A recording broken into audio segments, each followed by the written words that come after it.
Boa noite a todos, eu me chamo Cíntia e hoje eu vou apresentar o seminário sobre tributos sobre o lucro, CPC 32, tá? Antes de entrar no meu tema, eu vou fazer uma abordagem rápida sobre os seguintes tributos, que é o imposto de renda e a contribuição social sobre o lucro líquido. Vamos lá. O imposto de renda, que muitas pessoas conhecem, é um tributo federal descontado do rendimento do trabalhador ou da empresa, PF ou PJ, né? E entregue diretamente ao governo federal, sendo que a porcentagem de desconto é fixada pelo governo de cada país onde é aplicado o imposto. O órgão responsável pela recolha desse imposto de renda no Brasil é a Receita Federal. Já a contribuição social sobre o lucro líquido é um tributo federal também que incide sobre pessoas jurídicas domiciliadas no Brasil.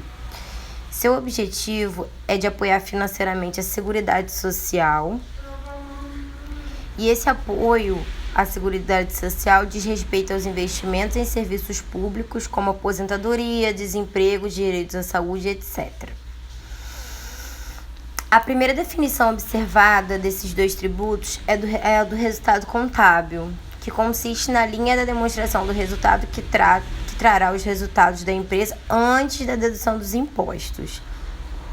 Os tributos que incidem sobre o lucro englobam impostos e contribuições nacionais e estrangeiras que são baseados em lucros tributáveis, além dos impostos retidos na fonte, devido pela própria entidade. Eu trouxe aqui uma demonstração contábil onde indica onde esses impostos e tributos ficam, onde fica o IR e o CS, tá? Eles ficam aqui depois do resultado de tributo sobre o lucro, tá? Estão sublinhados aqui, dá pra ver, estão grifados. Entendeu? Um valorzinho considerável, né? Aí vou dar continuidade.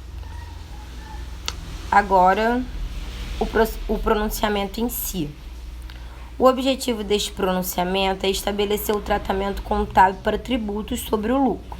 A questão principal na contabilização dos tributos sobre o lucro e como contabilizar os efeitos fiscais atuais ou futuros. Exemplo: futura recuperação ou liquidação do valor contábil dos ativos e passivos que são reconhecidos no balanço patrimonial da entidade e operações e outros eventos do período atual que são reconhecidos nas demonstrações contábeis da entidade, tá? Agora eu vou falar um pouquinho sobre diferenças tributárias e dedutíveis.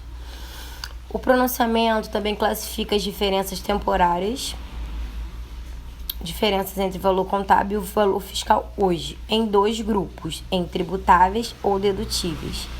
Uma diferença tributável levará no futuro a uma adição ao valor tributável na data em que o ativo e passivo for recuperado ou liquidado.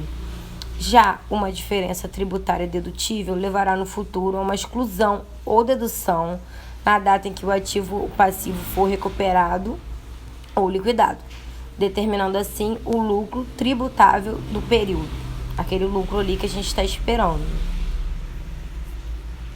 Agora eu vou dar alguns exemplos de diferenças tributárias e dedutíveis. Vamos lá. Exemplos de diferença tributáveis são as receitas contabilizadas, porém ainda não recebidas. O que?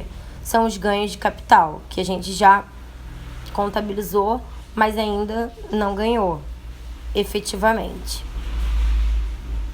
Já os exemplos de diferença temporária dedutível são as diversas provisões, como a provisão para riscos fiscais e a provisão para perdas permanentes em investimentos, tá bom?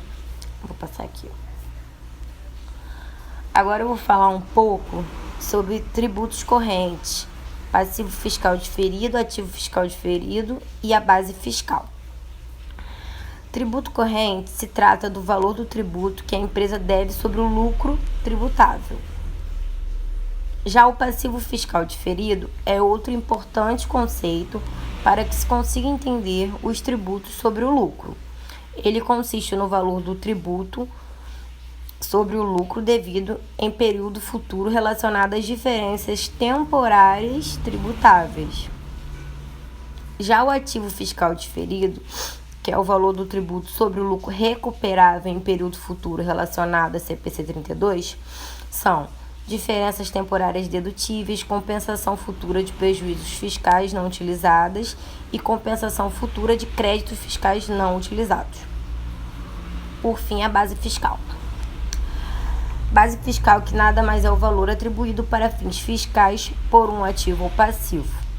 Exemplo para bases fiscais são: a máquina no regime contábil está evidenciada pelo valor de R$100.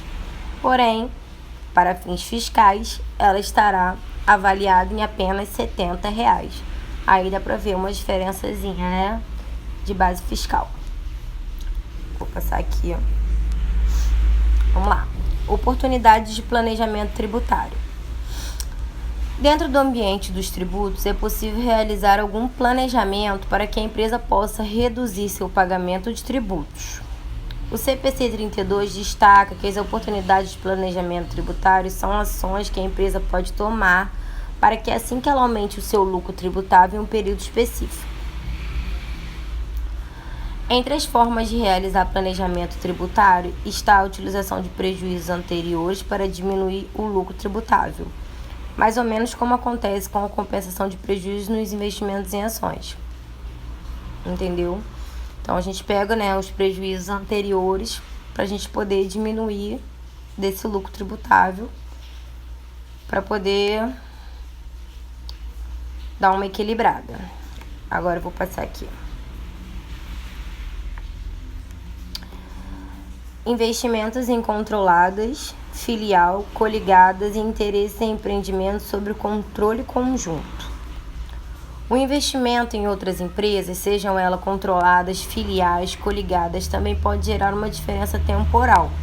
Alguns exemplos citados pelo CPC 32 são: existências de lucros não distribuídos em controladas, filiais, coligadas em empreendimentos sob controle conjunto, mudança nas taxas de câmbio quando a empresa controlada e sua controladora estão localizadas em países diferentes, e redução no valor contábil do investimento na coligada para o seu valor recuperável.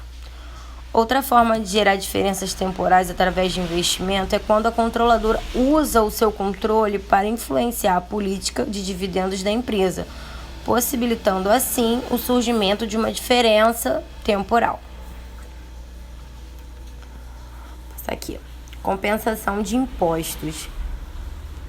O CPC 32 também trata da possibilidade de as empresas compensarem seus impostos, ou seja, utilizar a quantidade de ativos fiscais correntes para reduzir o pagamento de seus passivos fiscais correntes. Porém, para fazer isso, a entidade precisa ter direito legalmente executável para compensar os valores reconhecidos e pretender liquidar em bases líquidas ou realizar o ativo e liquidar o passivo simultaneamente.